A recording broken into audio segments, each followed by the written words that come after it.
ఉదయం 9 గంటల నుండి మధ్యాహ్నం 2 గంటల వరకు ఇందిరా ప్రియదర్శిని కళ్యాణ మండపం కాపు వీధిలో రెవెన్యూ సదస్సులు మన అడివరం గ్రామంలో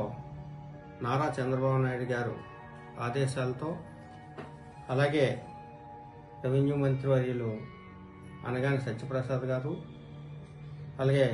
స్థానిక శాసనసభ్యులు భీమిలి నియోజకవర్గం మాజీ మంత్రివర్యులు గంటా శ్రీనివాసరావు గారు వారి ఆదేశాలతో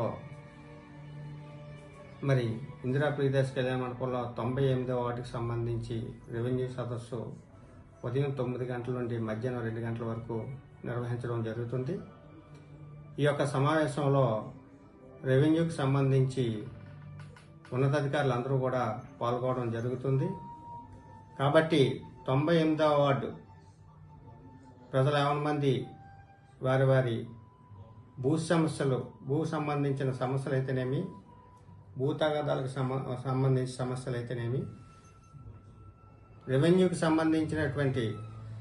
క్యాస్ట్ సర్టిఫికేట్లకు సంబంధించినవి అయితే, అలాగే ఇన్కమ్ సర్టిఫికేట్లకు సంబంధించిన అయితే, ఇలా రెవెన్యూకి సంబంధించినటువంటి ఎటువంటి సమస్యలు ఉన్నా వాటన్నింటికీ కూడా ఆ రోజు ఆ రెవెన్యూ సదస్సులో మీ యొక్క అర్జీలను ఇచ్చినట్లయితే వాటికి పరిష్కారం దిశగా మరి ఉన్నతాధికారుల సమక్షంలో పరిష్కారం దొరుకుతుందని రాష్ట్ర వ్యాప్తంగా ఈ యొక్క సమావేశాలు నిర్వహించడం జరిగింది. అందులో భాగంగానే రేపు సోమవారం నాడు గ్రామ ప్రజలందరూ పాల్గొని ఈ యొక్క రెవెన్యూ సదస్సును సద్వినియోగం చేసుకుంటారని చెప్పేసి